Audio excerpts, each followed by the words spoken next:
Assalamualaikum, hai teman-teman. Pernahkah kalian berpikir bagaimana sebenarnya otak kita bisa belajar dan mengingat sesuatu? Bayangkan otak kita seperti komputer yang canggih yang menerima data, menyimpannya, lalu mengeluarkan kembali saat kita membutuhkannya.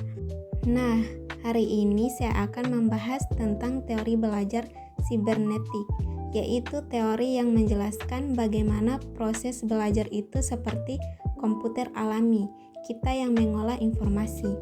Yuk kita pelajari bersama dengan cara yang mudah dan menarik. Yang pertama, pengertian teori belajar sibernetik. Teori belajar sibernetik adalah pendekatan yang menekankan bahwa belajar adalah proses pengolahan informasi di dalam pikiran kita.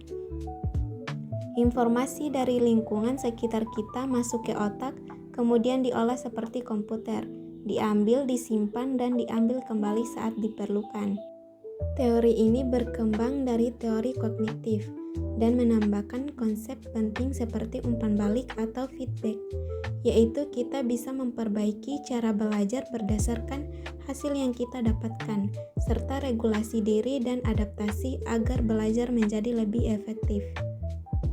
Yang kedua, komponen dan tahapan pemrosesan informasi. Ada 3 tahap utama dalam proses belajar menurut teori ini. 1. Encoding atau pengkodean. Saat kita menerima informasi, misalnya saat guru menjelaskan atau kita membaca buku. 2. Storage atau penyimpanan.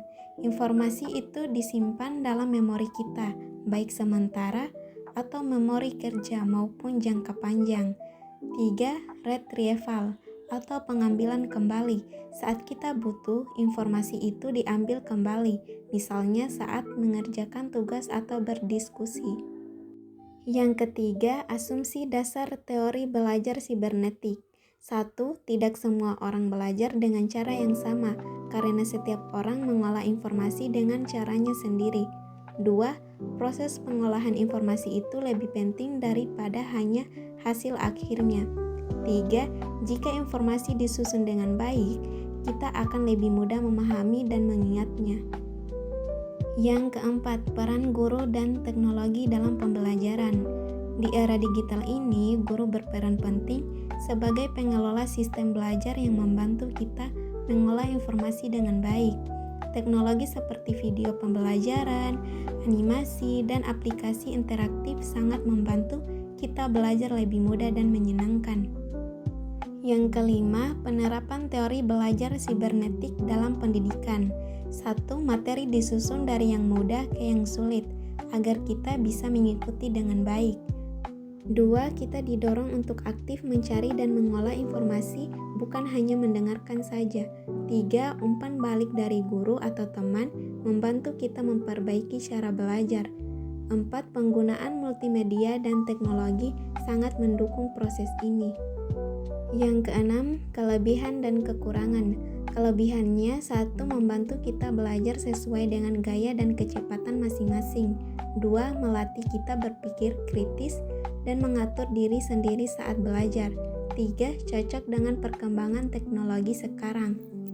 Kekurangannya, 1. Kadang terlalu fokus pada teknologi dan informasi, kurang memperhatikan motivasi dan perasaan kita. 2. Tidak semua guru dan siswa punya akses atau kemampuan menggunakan teknologi dengan baik. Kesimpulan dari teori belajar sibernetik mengajarkan bahwa belajar adalah proses aktif mengolah informasi dengan bantuan teknologi dan umpan balik. Dengan cara ini, belajar jadi lebih efektif dan menyenangkan. Namun, kita juga harus ingat pentingnya motivasi dan perasaan agar belajar benar-benar bermakna. Demikian review singkat tentang teori belajar sibernetik.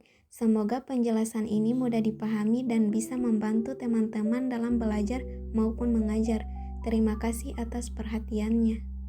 Saya akhiri dengan ucapan wassalamualaikum warahmatullahi wabarakatuh.